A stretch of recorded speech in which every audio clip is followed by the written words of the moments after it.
Hi, this is Tom Soane, and welcome to another episode, a very special episode of the Anonymous Landlord. Now, you've all heard about the EICR, especially if you're a landlord or a property investor or a letting agent. Anyone involved in property will have heard about EICR, the Electrical Installation Condition Report. Whether you like it or you hate it, it's law. You've got to get it done. So, I'm really privileged to have one of the leading electricians in the country right here with me to explain his view on the EICR, to talk about how you can prepare for it, what sort of things are involved in it. But what is the EICR? What is the report? How are people going to analyze it? And how much is it going to cost? So hopefully we can get some real useful information as landlords, and I'm a landlord myself and a property investor, so I'm going to be learning something today too, and I hope you're going to learn with me. But I'm really privileged because right now, as you can probably imagine, this guy is phenomenally busy because everyone needs an EICR. So he's probably fed up with it already, but I am really pleased that Luke has been able to join me from LE Electrical. Thank you very much for joining me, Luke. How are you? Morning, Tom. Yeah, very well, thanks. And yes, very busy, but always got a bit of time for you. Don't you worry. Oh, you're a star. You're a star. Now, Luke does a lot of my work for my letting agent, for both my letting agents, actually, which is very positive. So he's very kindly agreed to share some insights into and advice for everybody here. So let's crack on, shall we, mate? Absolutely, yes. Awesome. So, look, first of all, let's open up with, give us your thought, your opinion, if you like, on the whole EICR thing. What does it mean to you? It's been a long time coming. So the regulations are the big book we use. It's sort of guidance to help electricians stick to the law. But there are regulations in there that are very difficult to understand. They're very sort of long-winded. And it doesn't really, once you're outside of the actual industry as an installer or test inspector, it's very difficult to understand those. So there's always been regulations and guidance on how often systems should be tested. It's been written at the bottom of the paperwork for a long time, but it's not been enforceable. So we've at least taken one step into actually starting to bring that knowledge of minimum requirements to the landlords, to users and to everyone really, because it's going to help educate the tenants, which is a massive market as well. So it should improve everybody's electrical safety as sort of the years go by and more things are done and people understand more. So it's a good thing. I absolutely agree with you, mate. I think, I know it's a cost and it's an expense, and we'll talk a bit about that in a bit, but really we're talking about people's lives, right? And not just tenants' lives, but landlords' lives too. Absolutely. And the thing is that, you know, for certain regulations like Part P is a building regulation, that's come in because there was, you know, an excessive sort of amount of electric shocks from appliances and various other things. So they brought that safety in. So it kind of, there's things been involved for new builds for a long time. But with your landlords, with tenants, with sort of properties with maybe HMOs with a lot of turnaround, there hasn't really been that checked and to ensure that consistency of safety on the electrical system. So it is a good thing. With some of the systems you see, it feels painful. It feels painful. It's another cost. It's another stress. But actually, when you think about it, you get your gas done without thinking twice. It's dangerous if it's not looked after. I need to look after it. You know, if there was a wall about to fall down, you'd get it done because you wouldn't want it landed on someone. And if you don't have the mentality to repair what's dangerous, you shouldn't be a landlord. You should have a responsibility of care. You know, it's the minimum moral level is to make sure someone won't die in your property. That's a really good point, mate. That's a really good. Do you know what? It's funny, isn't it? Because, you know, you get I don't know, let's say your car breaks down, you get that fixed straight away. Yep. Or even if you get to the end of your service period, you know, you need a new service, you go and get your car serviced, but people won't get their electrical installation serviced. No. And that's an investment. The car's not even an investment. This is an investment. Absolutely. And the thing is as well, it goes also to the installs. You know, the quality of an install can have effects on a long-term system because it would basically survive for a much longer amount of time, and it would degrade slower. So there's there's a lot of things which are hidden on an electrical system, which you can't tell how fast it's degrading, which of course, as we know, can lead to either electric shock or fire. And it's those hidden things that we're trying to catch in these EICRs to make sure that they're not going to cause a problem. Yeah, great answer, mate. That's spot on, I think. So look, let's talk about the actual EICR, Electrical Installation Condition Report. So let's talk about the report itself. Could you give us, I want to say, a detailed analysis of what the report is and what it contains, but you know what, this isn't a bloody exam or anything, so you're not, but just your best. I'm happy to go through a lot of it. It feels a little bit alien if you're not used to reading it. I speak to a lot of landlords that say, I don't know what I'm looking at, tell me what I'm looking at. But if you do give it a little bit of time, although some of the readings, some of the results, some of the wording will be difficult to understand, it might not register all the time. Actually, a lot of it is reasonably self-explanatory. For example, it's all broken down into categories, and each category is a summary of that part of the system. And at each stage, it's trying to tell you a little bit of information about what that particular category refers to. So it starts with who you are and who we are as electricians, or whoever you're using. It then starts with the property. It then goes on to things like the type of system, which is basically the supply into the property. And it's important to make sure that those foundations are set, because it's a legal document. So you have to have all the correct information on there. It then, in most cases, the certificates do vary. They're based on model forms, so there are slight variants. But fundamentally, it moves on to observations. And these are things which have been seen to be an issue, or we've inspected behind somewhere and it's shown a problem. These should have enough detail for you to understand what they are. If they don't have enough detail, you should be getting your electrician to reissue that certificate with that information. You should be able to understand those observations, why they've been picked up. Now, it doesn't mean to say you have to understand the regulation behind it. That's for the experts to do. But you should absolutely be able to read that section of observations and realise, well, that's a broken socket. It's in the back bedroom. That's, it's a damaged cable. It's behind the kitchen unit, or whatever it is. It shouldn't just say broken socket, damaged cable. There should be information on that helps you understand exactly what it is. And we basically use it as an example as well, is to say to people like insurance companies and things like that, they like to see you're doing something. It doesn't matter if something fails. It's the same as like you say, going back to your cars and your MOTs. It doesn't matter if it fails. The important thing is, if it fails, you sort it, you regularly check it. You're then seen to be consciously putting an effort into maintaining that system. And that is better than just getting someone to repair the work and issuing you an EICR, because you haven't proven that you've found faults, you've repaired it. It's just, well, the system's fine.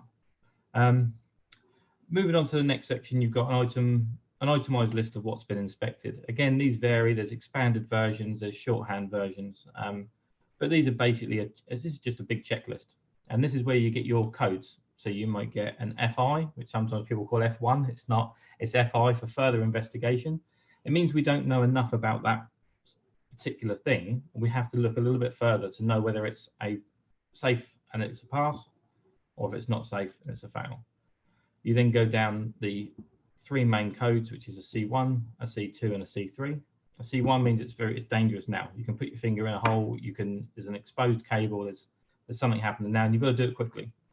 In a lot of instances, we would recommend getting them done at the time of the visit, because they're very rare. They're normally a small issue. So we'd always recommend the landlord sort of giving us a little bit of leeway for getting the electrician to do that. Your C2s are, again, they have to be done. They're just not quite as urgent. At the moment, the government are given 28 days to allow you to arrange for that to be rectified.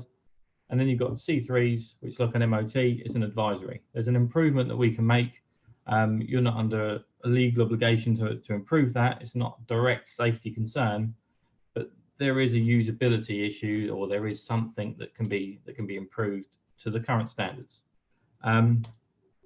Beyond that, you're really into the unique test results of what you've been asked the electrician to test. So if they're testing a consumer unit in a property, they are looking at labeling and providing details on all those circuits. It starts with circuit names and what they've been called. It then moves on to things such as how many points are served, and this is counted by the number of sockets. It's counted by the number of lights, and it's individual to each circuit. So you can actually monitor if there's modifications made and there's no paperwork for it. So you can always sort of keep up to date with, is this the most recent paperwork for the property? It then goes on to various other test results that detail things about that circuitry and whether or not the cable's good, and whether or not the protection's good, because certain size fuses won't protect the cable, certain type of fuses don't protect life. So there are different things that need to be installed for different scenarios, such as a shower. You always want to make sure a shower has RCD protection.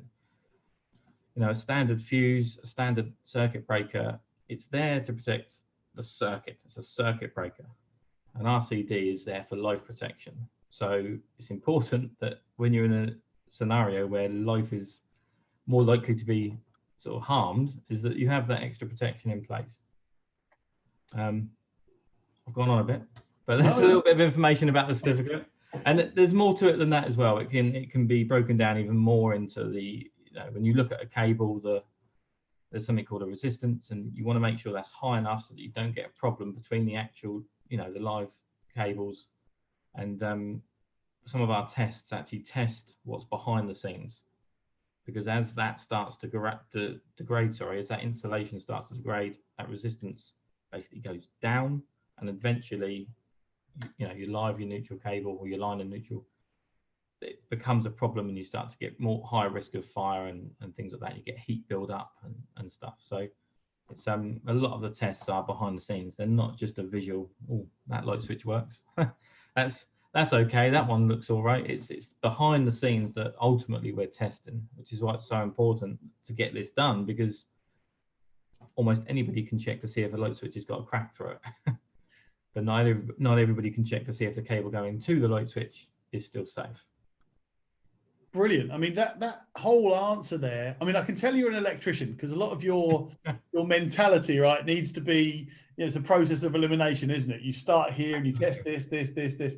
And your whole answer there was so perfectly structured from start to finish and very articulate. So I think actually that was a real detailed answer that people will benefit from. So I really appreciate it. It just helps people understand, doesn't it, what this report actually is. Yeah, it's not a black magic. It's not a dark art. You know, there's a lot that's easy knowledge. You know, doing it and being competent to do it and experienced enough to do it, that's a different thing. But it's what we're doing with these EICRs, and any faults and things picked up from that. It's not dark magic. It's not dark magic. You should be able to fully understand what needs to be done, and you should be able to take that information from the report. If you don't, speak to your electrician. Speak to someone that knows. You can even, you know, search for it on the internet. It's all the answers are there. And as a landlord, give yourself a bit of time, because this isn't going away. This is going to happen every 5 years is the longest period, or change of occupancy. You know, yep. So if you get a lot of turnarounds, then, you know, you're looking at having to do this a little bit more often than you would perhaps have thought originally. So you're absolutely right, mate. This is here to stay, and it's law. So we should understand it. And I think that's kind of why I wanted to get you on here. And I know you're busy, so I appreciate it. But it's really so that, first of all, people can understand what the report actually is, why you've got to have it. Because, you know, think back to when the gas safety certificates came in, or the gas safety inspections came in. Yeah. At first, it was a bit, what's this now? What have I got to do? No one's explained it. They've just told you got to have it. And then loads of plumbers realized that they were going to make a ton of money, and it was great. Yeah. So now it's the same thing. And in 5, 6, 7, 8, 9 years' time, this will become normal. And I'm going to get into the costs involved in a minute. We'll go through that in a bit later. How much is it going to cost, what sort of work, what sort of costs you've seen and prices you've seen, and so on. That'd be really interesting. But first, I'd really like to find out, in your best opinion, what are the most common issues that you're seeing at the moment and your team are seeing? So some of the most common that we see is simply that it's not very polished off. You get a lot of C3s. So for example, you may be looking at your consumer unit. Sometimes it's called a DB, distribution board, and you're actually looking at the circuits. What you find is some of them may not be labeled, may not be named. You may find that you might have 3 socket circuits, for example, in a 3-bed house. You might have a separate circuit for your kitchen, one for your upstairs and one for your downstairs. And you may find that the labeling on the board just says sockets, sockets, sockets. So there's little things like that that's not going to, you know, raise a big risk, a big issue, because you know that's what it's doing. But it's good to get those identified, because if there's a problem, you can then look further and you can do it quicker. Some of the other things is just general wear and tear as well. So, you know, the switches on sockets and light switches, they just don't operate sort of securely and safely, and they don't make a good sort of latch. Older sockets, they become loose. So what happens is when you plug your plug in, there should be a little bit of resistance, because it's basically it's brass or copper, and it's pushing on those pins. It's a slide connector. But as the more worn they get, the socket becomes loose in there. Now what will happen is eventually that will become too loose. That will be a point of heat buildup, and again, that's a risk of fire. Other things is actually bad installation practices. It's actually probably, if I had to single one thing out, it would be that. It would be kitchen fitters saying we can do electrics, bathroom fitters stripping out bonding when they shouldn't be. They think the new regulations say we don't need bonding. The problem is the installation age that they're working on does need it.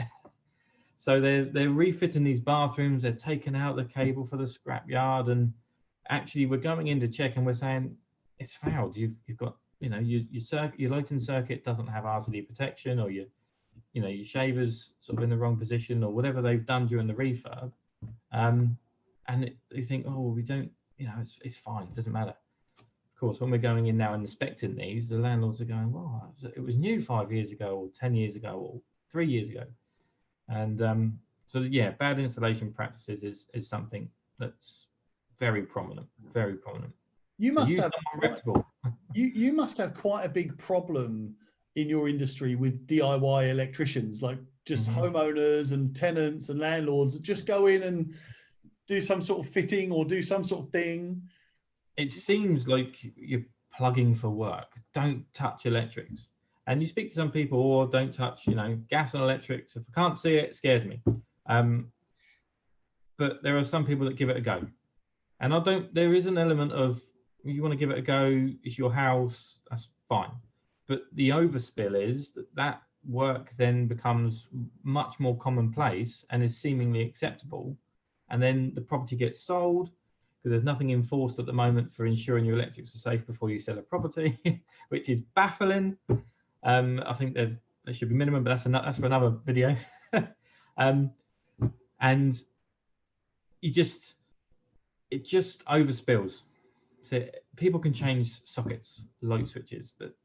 That's basically on them. But the difference is, as an electrician, we can test, we can verify, we're insured against problems. We can ensure that what we're doing is up to the new standards. We can make sure that what we're finding as we look a little bit deeper and behind things isn't going to cause a problem. The DIYs don't know that. You know, they know enough to do the polished bit out the front, the bit that looks nice, but the stuff behind the scenes is the worst stuff. So there are more complex parts that are not that complex for electricians, that don't seem to be a problem, but when you do the calculations and you work out, when you explain why it's a problem, it's very obvious. Like, you can have a spur off of a ring. So someone might have a kitchen ring, decide to put an outside socket. Well, as that's spurred off of the ring, that's perfectly compliant, providing you do it the right way. The problem with that is they will then go to another point in the garden and another point in the garden, and that's that. Of course, you get to it and say, I've got to take your sockets off. You can only have one.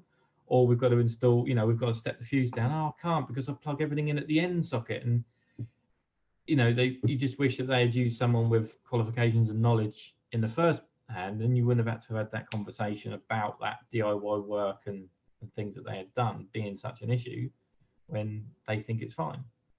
So it's, yeah, that's definitely a battle. It's a really good insight as well to your world. And I wanted to, one thing you've mentioned, I just want to add into this here, and we will in a minute, we'll talk about, like I say, the costs involved and so on and so on. But also later on, I want to find out a bit about your advice for landlords and property owners that they can do in preparation for all of this. But before we get into that, there's a big problem with finding the right electricians, right? Now, obviously, you're an electrician, so okay, you can go to Ellie Electrical and that's job done. But what does a regular Joe Schmo need to look for in an electrician to make sure they're getting the right person for the job? History. I think history is a good thing. I think experience speaks for itself. I think if you're looking at an electrician that's fresh out of college, his knowledge is going to be high, but you're actually not advised to use someone that's that inexperienced on doing an EICR, because an older property needs to comply with the regulations at the time of the installation. So we reference the old regulations that go back to the 16th edition. We have copies of those to make sure that properties that are sort of over 25 years or at that sort of mark still comply. As a new electrician may not have access to those documents or be able to verify what's happening. So you get a lot of instances, oh, it's a plastic consumer unit, it's got to be changed. Well, it's not the case. It met the regulations at the time. It's fine to keep it that way now, but is there a higher risk involved? You can still look at things and say, you know, you should really improve that, because it's going to cause a problem. And that sort of experience, that sort of history, it can be gained just simply by when did you get your qualifications? How long have you been doing it? Just a conversation with them, with an open mind, and speak to a few. You'll get a feel. You know, you can't just go by what's said on online reviews. When someone's got 5 online reviews, you know, they haven't gone to the pub now, but you know, I've heard of stories of certain people going to the pub, getting all their mates to fill a certain business card out and sending it in, and oh wow, they're top of the page. So they're a very good start of reviews to find that company, to look at, add them as your top priority to communicate with, but always communicate with them, always talk to them. If they're prepared to give you a bit of time on the phone and then explain things, that's normally a good sign. But also there are a lot of small businesses, and they might work singly or in a pair as a pair of electricians. They might not have, 2 hours to give you to talk about why a pendant has to be changed because it's in a bathroom and it's 3 foot long. So, but definitely, use that sort of history and that experience. What have they done before? Who have they worked for? It sort of helps. It does help. And don't be afraid to ask a company or an electrician for qualifications of the people turning up. They've got to have them to get registered with people at the ECA, the NIC, EIC, and NAPET, amongst others, because they're your competent person scheme. They're basically ensuring that we're competent at what we do across all things. Another thing to do is on each of their websites, there is a list of what that particular electrician or company is registered to do, because there are different qualifications. Some things you can't do. So you've got portable appliance testing, you've got electric vehicle charging, you've got EICRs. They're actually separate qualifications. Not everybody can do all of these things. So there's only, not every electrician can actually do electrical installation condition reports. And no, I didn't know that. I've found them. And I won't talk about them, but it's they thought they could do it because they was an electrician. And when you start speaking to them and saying, well, what about this and what about that, and the regulations that come into play from a sort of backward compatibility side of things, I didn't know that. So that's really interesting. That's really interesting because I didn't know that, and I've been in this game for a long time. Mm-hmm. And I just thought an electrician was an electrician, and you were qualified to be an electrician. No. And I'm actually willing to bet that most of the people that will listen to this, the millions and the millions that will listen to this, will also not be aware that actually there are specific qualifications for each electrician to do each thing. Yep. So just quickly run through what those types of things are, if you can think of them off the top of your head. Okay, so you've got, the first one is a more basic one. It's someone that can install but can't sign their own work off. The next one is someone that can install and sign their own work off. And then there's an additional qualification to that, which gives you your Part P qualification, which allows you to work in a domestic environment. So as a minimum, if you've got an electrician changing a fuse board, helping you refit your kitchen, doing your electrics in there, or doing a rewire, you need someone that can sign off their own work and is Part P competent, or isn't going to sign off their work but partners with someone that does. It's called third-party certification. So there are some electricians which have got that third-party certification, and they work with non-qualified electricians, and between them they can issue you the paperwork you're legally required to keep. Above that, you've then got qualifications for inspection and testing, which is where the EICRs fall in. It's another sort of level of education. It's a lot harder to pass the course. It's in the region of 60% that take the course pass. And so it's not an easy thing. It's not something that everyone just gets because it's a quick test. It's almost a course in itself, really. And then beyond that, you go into the skill sets that are more specific. So you may have qualifications relating specifically to the addition of, you can't add a new circuit in a board with a new trip switch. You can't change the fuse board. However, as a plumber, as an intruder or security alarm engineer, you may be qualified to install an additional point so that you can power your particular appliance up with it. Slightly rarer on that front. Normally it's a big business thing. They've then got guys with just those qualifications. You've then got your electric vehicle charging points. You've got your solar. You've got your portable appliance testing.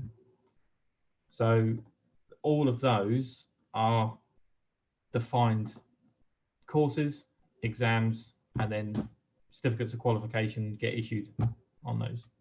That's that's a real key point, actually, and I really want to make sure that anyone who is listening to this, just rewind that bit and make sure that you are checking that your electrician, that your chosen electrician is qualified to do those bits. And this goes a bit further, I think, because this could really blow up in a lot of landlords' faces.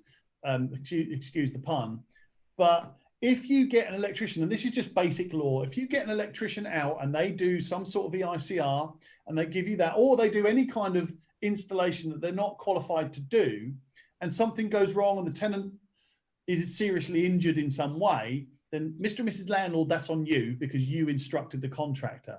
Now, the contractor will, of course, then face penalty for that. It's just basic law, isn't it? Contractor will face penalty, but you instructed them, Mr. and Mrs. Landlord, so it comes back to you. So please rewind that bit, get your pen and paper out, write it down, because that is key. And just want to very quickly actually touch on what insurances that electrician would need.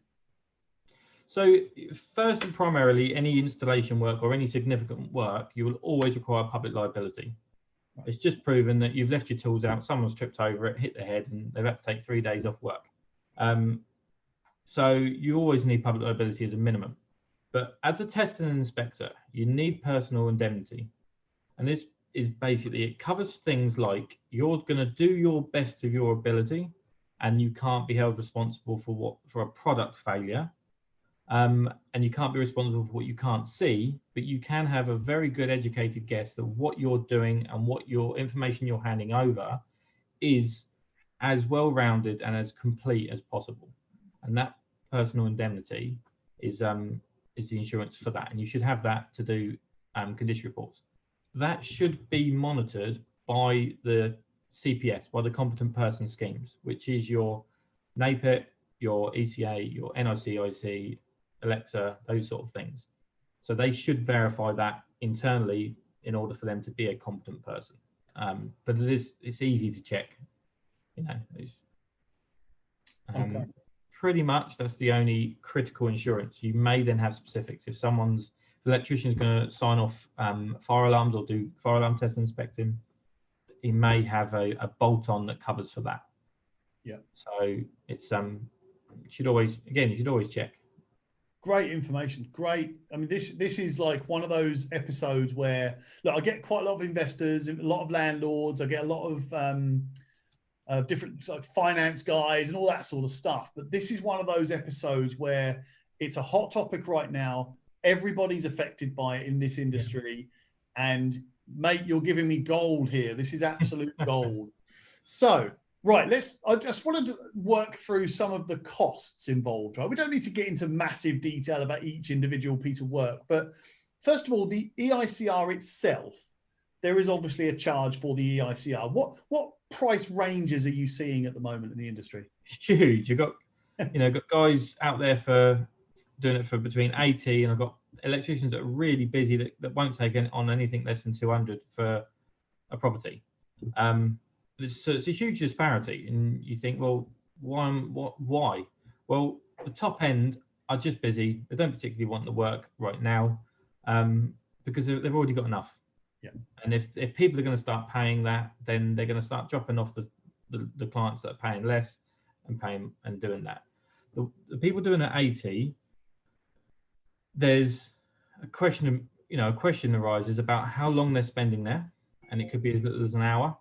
And how much are they actually inspecting? How much are they actually doing? How much of that report and those figures, which are supposed to be either calculated or tested, how much of that is who's going to check?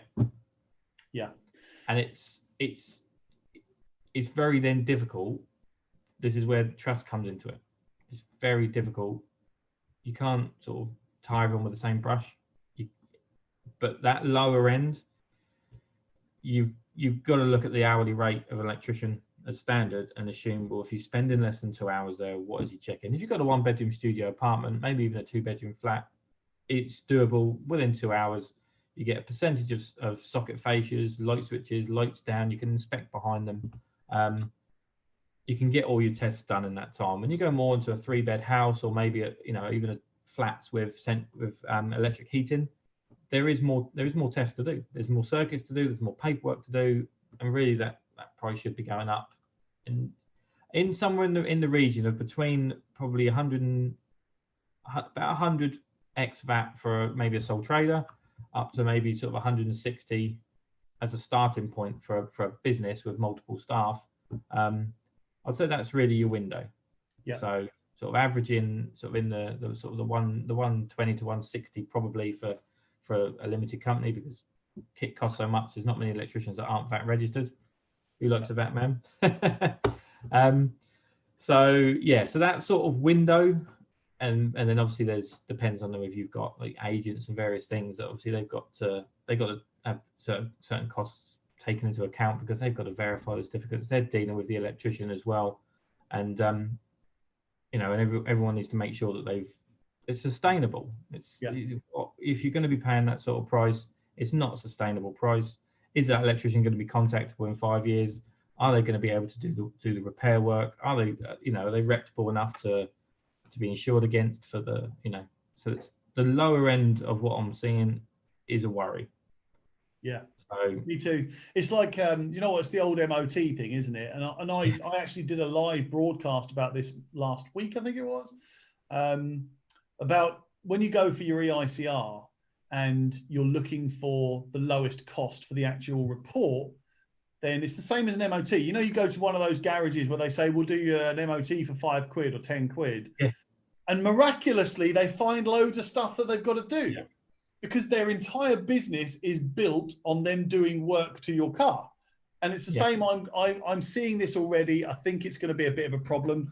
And I think there's going to be some further regulation on something here, because I agree with you. You pay that lower price, you pay someone 50 quid, 60 quid to do an EICR, they're going to find a few hundred quid's worth of stuff to do. Absolutely. Some money. Absolutely. So, yeah, I'm with you on that, mate. And I think there's going to be more regulation on that. Like you say, cutting corners and what have you.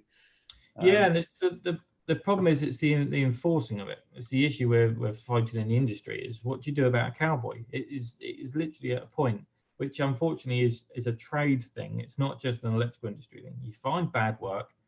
What is the next step? It's repair it and move on at the moment, because the headache of trying to action it and hold that person accountable isn't worth it. There needs to be a better way introduced for all trades in, sort of road traders and things, for when they do bad work. Don't get me wrong, I've read some EICRs and they're appalling. You wonder how they even got done. And you read some that have got the odd mistake in it. And we probably do the same. There are probably mistakes on it.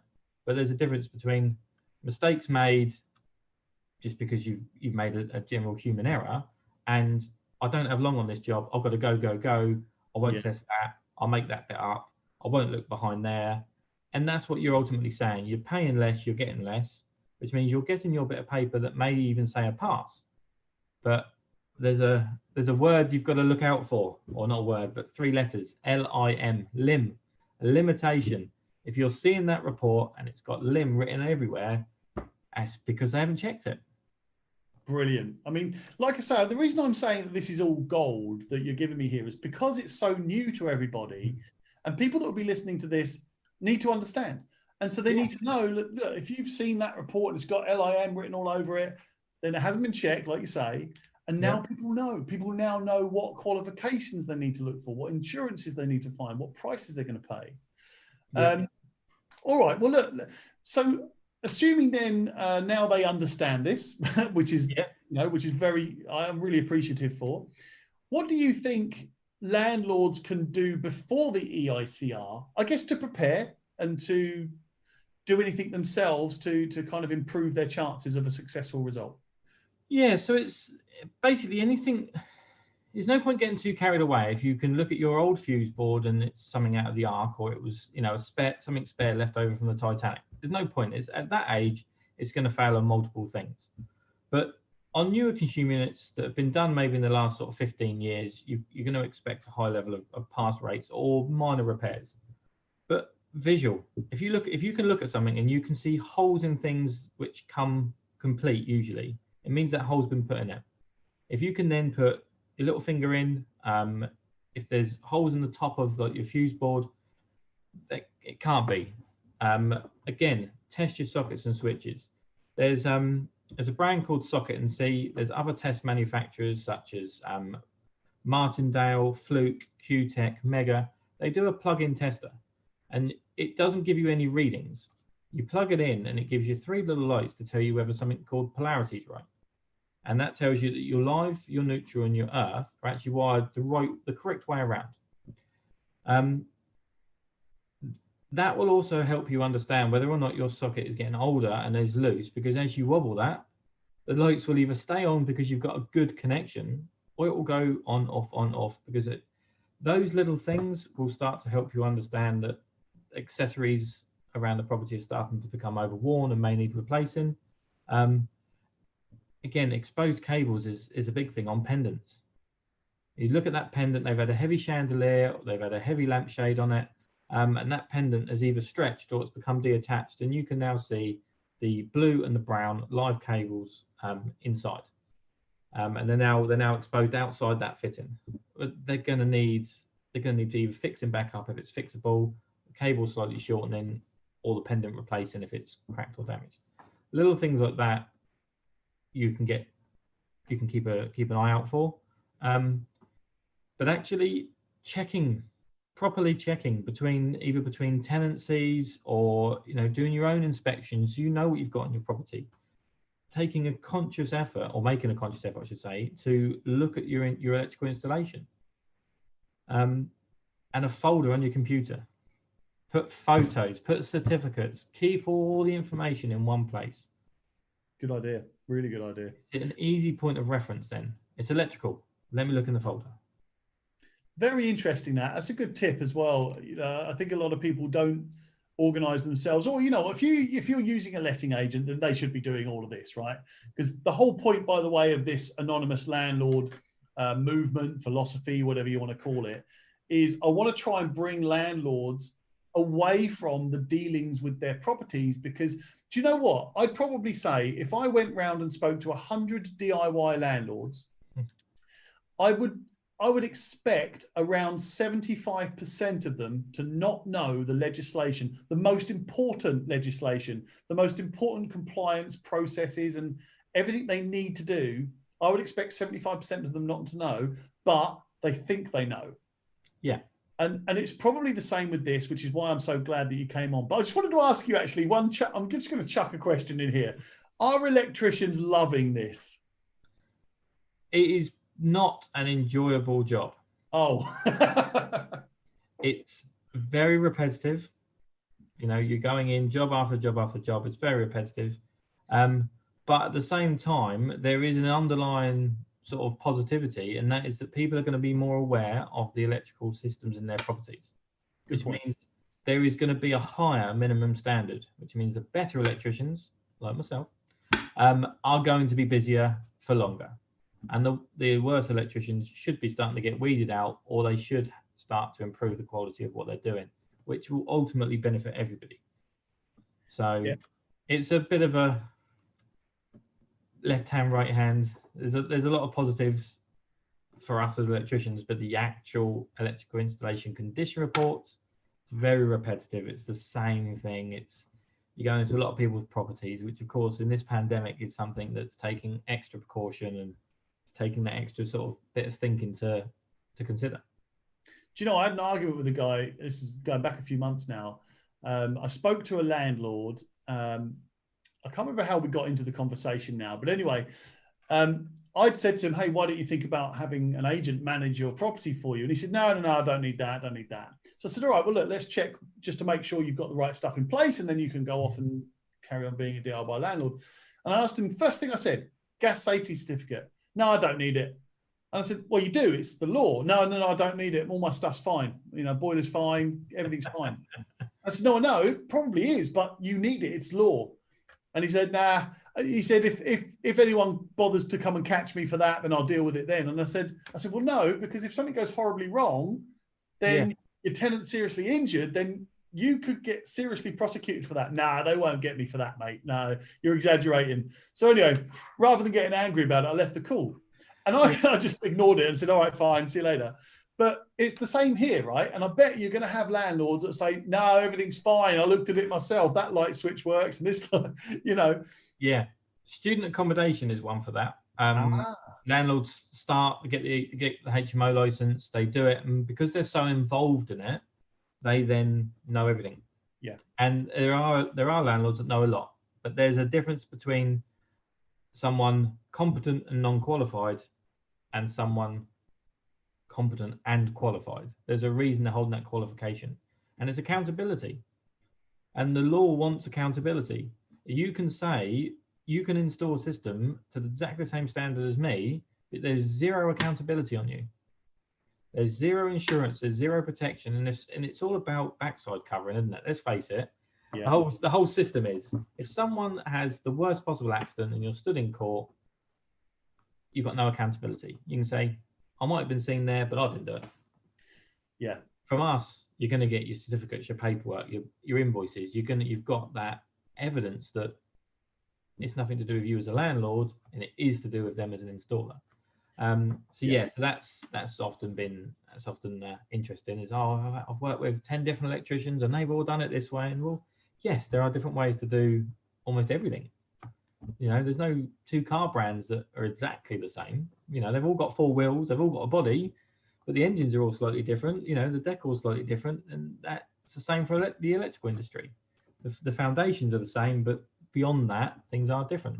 So you can't, you know, just because you work with 10 electricians or whatever, you can't assume that you then know more than the new one coming in. So yeah. And there's something called there's something in business law called vicarious liability, which effectively it affects agents actually in many other industries. But basically, if I instruct you to go and do a job and you're not qualified, you go and do that job, and then something goes wrong. Well, it's like I was saying earlier on, it comes back to you, Mr. and Mrs. Landlord, as the person that instructed that. Now, here's something interesting. If you have a letting agent and you authorize the instruction of that landlord, by vicarious liability, you, Mr. and Mrs. Landlord, and you, Mr. and Mrs. Letting Agent, are involved. Are both accountable for whatever that issue may have been. Yeah, absolutely. Because you're all involved. The golden rule here, and hopefully, I think everybody's going to find a lot of very useful information here, certainly to help them move forward with this law and understand it better. But look, like I said earlier on, my whole philosophy about the anonymous landlord thing is to bring the landlords away from the day-to-day, the risk, the massive, intense requirement for education. Yeah. Because look, if a landlord's going to be a DIY landlord, There's 178 pieces of legislation they have to know. There's another 100 different processes of compliance they have to follow. They also have to understand this of EICR so they don't get ripped off. Same with gas safety, same with everything, even weird things like when to register a deposit. People think it's 30 days after the tenancy starts. It's not, it's 30 days after you receive the deposit. Yeah. Everyone gets it slightly wrong. Anyway, the point I'm trying to make is the anonymous landlord is just that. Get people away from the risk and the dealings of their property so that they can just enjoy the profits. Absolutely. So, as an investor, rather than, you know, the dog's body that has to do everything. That's right. And so, you know, that what you're giving here is perfect for that, because it enables people. Look, I'd say just go and bloody use a letting agent. Go and use a letting agent, have a good mortgage advisor, get a good lawyer, all of those things. Anyway, I've waffled on there. I'm stealing your thunder here. Use the expert as the underlying message there, I think. There you go. Perfectly put. So let's look at the actual property itself now. And I wanted to find out, first of all, if I asked you about if there's anything landlords can do. Now I want to understand if there's anything tenants can do to look after the electrics in the property. Actually, landlords or tenants, the ongoing maintenance and care for their electrical installation. As with a lot of things, you got a slow puncture. The best thing to do is to get it fixed before it becomes big puncture or a tear. And it's the same. If you're starting to see a problem happen, the quicker you identify it and fix it, the less of a problem it's going to be down the long run. And the way tenants can help is by identifying those issues, passing it back on as quick as possible, but respecting things really. Treat the electrics. Remember that there's now going to be a cost involved for the landlords to maintain this system. You know, treat it with a little bit of respect, and you know, you don't have to pull a pull cord like you're trying to sort of let off some steam in a steam engine. It doesn't need that kind of effort. So, you know, work within your environment, and if something's not working right, report it quickly so that it can be fixed for you. So again, it doesn't cause another problem down the line. But other than that, it's just, yeah, treat it with a bit of care. It takes a second longer to look at the plug when you're plugging it in than just aimlessly go like this and end up scratching and causing damage to the front of the socket, which inevitably leads to cracks and weaker points over the course of many years. Yeah. So absolutely, just same with hanging things from pendants and stuff. Make sure what you're doing isn't going to damage the fitting. Make sure it's going to look after what's there at least. It's not too heavy, and if it is, take responsibility. Yeah, that's a message to the letting agent to say, I've got a new light, I'd like to put it up, can I get permission? Yeah. A lot of landlords will say that's fine, but there's an expectation that you put that back at end of tenancy. And in a lot of cases, landlords, why would you mind whether someone changes a pendant for a different type of light fitting? If they're there for 3 or 4 years, it's better than someone only being in 6 months and constantly having someone new because they don't feel at home. So, I think that open communication, sort of understanding what a problem might be early on, which is really for education, and passing that information on when you know about it, and just a little bit of respect for the equipment. Treat it like it's yours, which it is. All the time you're in the property, it is yours. You're using it. It's someone else's to ensure that it's there when you get there, but it's yours while you're using it. Yeah, it's your home. Yeah, good advice. That's really good advice, and I think a lot of people are going to take away a lot from this. And before I'm going to actually share a story with you in a minute, but before I do that, actually no, I'm going to give the story now actually, because I wanted to kind of explain the reason I'm giving this story is because this is how I and we as my company decided that we were going to start working with LE Electrical, right? So our previous electrician was really busy and didn't have any availability. So we found you through recommendation, and I had a requirement for the office. I don't know if you remember this, but I wanted to have some lighting improvements to the office. So I invited you over, you came and had a look, and I told you what I wanted. Now, this is what we were talking about earlier. You've got one of two types of electrician here. You've got one that could think, hello, rub their hands together and make some money. And you've got the other who wants to make a relationship, wants to build an ongoing relationship, not just to do a quick couple £100 job here, but do a series of jobs in the future. So you came over to my office and I told you what I was looking to achieve with lighting. And you said the exact words, no, you don't need to do anything, mate. Just get an LED strip along here. It costs about £5 off Amazon. And then just do this over here and do this over here. He said, you don't need me. He said, I'll just charge you a few £100 to do that. He said, that's no point. You don't need to do it. Anyway, now I'm not saying that you should get electricians to come and do stuff for free. What I'm saying is that open and honesty is what every single landlord, every single letting agent, and anybody should look for in a electrician, and any trade actually. So I just wanted to share that story with you. Yeah. And say thank you for that. That's all right. That's why I don't drive a Porsche. Yeah, exactly. But it is. I've got, I'd rather work with someone so that they know they get, because we're not a cheap company, but we are good value, because what we do lasts longer. What we do is good quality. What we do is more of what the customer wants and requires less alterations and changes going forward. Yeah. And it does stem from not having my own financial interests as a priority, but having yours as a client, what do you want to achieve and how best to achieve it. And then if we can fill that box by being the people that do it, we've then built that relationship where we're then, likely to then sort of win that business. But that has to come from somewhere, and it comes from working off of the foundations of giving the best advice to the client when we give it, whether it's in our interest or not. So that's our Thank you very much. kind of ethos. Yeah, it's a good one. It's a good one. Good way to be. So from here, by the way, look, if you are in and around where do you cover? Portsmouth and surrounding? So it is Portsmouth and surrounding, yeah. I mean, all the way up to sort of Warsash and Parkgate, and then sort of over towards the edges of sort of Chichester, up to sort of maybe Clanfield area. We do travel beyond that for bigger clients that have got more properties that are a little bit more spread out. But that's the area we try and keep. We try and keep the mileage low and keep the guys working sort of close to home, so they don't spend too much time on the road. Okay, so it's basically let's just say Portsmouth and about a 30 or 40 mile radius, maybe a bit further if it's multiple properties. What's your website, or how can people contact LE Electrical? So we're on Checkatrade. You can find us on Google. You can find us on Facebook and things like that as well. The website is just le-electrical.co.uk. And yeah, it's the same everywhere. It's just that everywhere. We've managed to get that on all our social media platforms as well. So just find us, add us, and use us. So we're talking about so it's LE-electrical, Facebook, website, Checkatrade, everywhere.